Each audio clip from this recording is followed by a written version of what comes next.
Thank you, Madam Chair. Mr. Secretary, on Hanford, the cleanup budget, you've made some assumptions about the plutonium finishing plant that I actually think are, off in this assessment of cutting 230 million out of that. Will you go back and review those assessments as it relates to the plutonium finishing plant and live up to the tri-party agreement? Make sure that as you're making these budget, that you're going to live up to making the milestones in that? Yes, ma'am. I think it's very important for us. As you said in your opening remarks, that there are some real challenges there.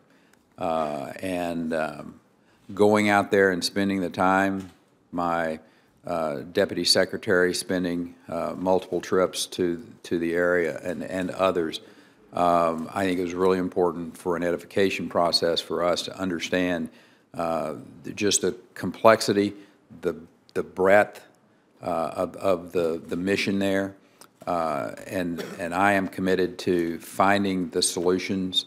And living up to the tri-party agreement. Yes, absolutely. Okay, great. Now, on the P&L side, we saw some great technology, whether that was in cyber, smart grid, batteries. Well, you remember. Good. Yes, ma'am. All right. So why cut this area of the budget? I'm not the only one here representing national laboratories, Absolutely. right? So. And I hope, and I lay on the table a history of being a manager of a rather large enterprise as the governor of the state of Texas. I was an appropriator and an agency head in that state as well. So the experience that I bring, just because there is a reduction of a line item doesn't necessarily mean that there's going to be a reduction in results. And I hope there's some comfort that what we're doing is prioritizing in these national labs. Are we going to be able to fund every line item the way that the line items were funded back prior to the 2018 proposed budget? Probably not, but that doesn't necessarily mean that the results that we're going to have out of those national labs are any less consequential.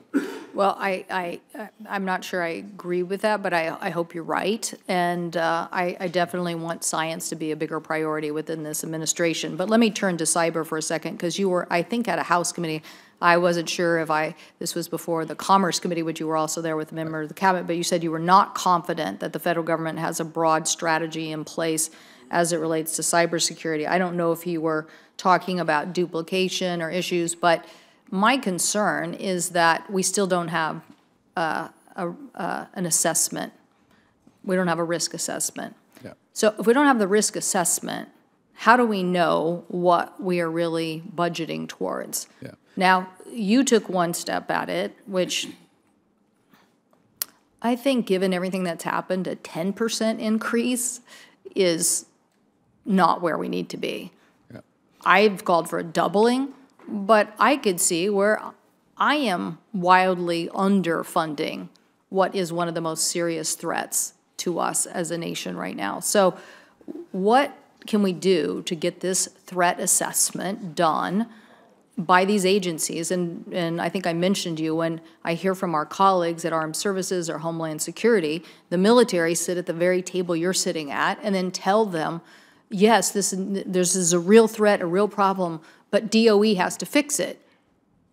And then here you're sitting with a 10% increase and no threat assessment. Yep. So what can we do to get both a better understanding of our real risks and an accurate budget increase to fund what is critical to our national security?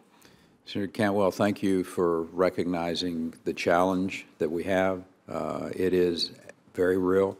It is ever-changing. And again, I don't want to belabor this point of a 10% increase being less than what you think is appropriate for this. That's why we have these hearings, is to discuss these areas of conflict when it comes to You believe it needs to be more. I might believe it needs to be a bit more myself. But the fact is, we're spending some dollars in other areas in our budget that are going to have real concrete effect on cyber. And I'll give you an example.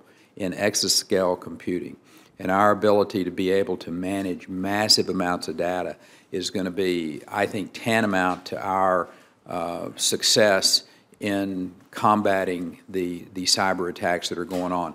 That amount of money has been increased by 31%. So it's not just in that line item on standing up this cyber office. Mr. Secretary, do you believe that we need a risk assessment as a nation? Do we need a risk assessment of this problem? I think that's going on as we speak. We have three different areas in DOE that are focused on cyber and have been meeting and having these conversations before.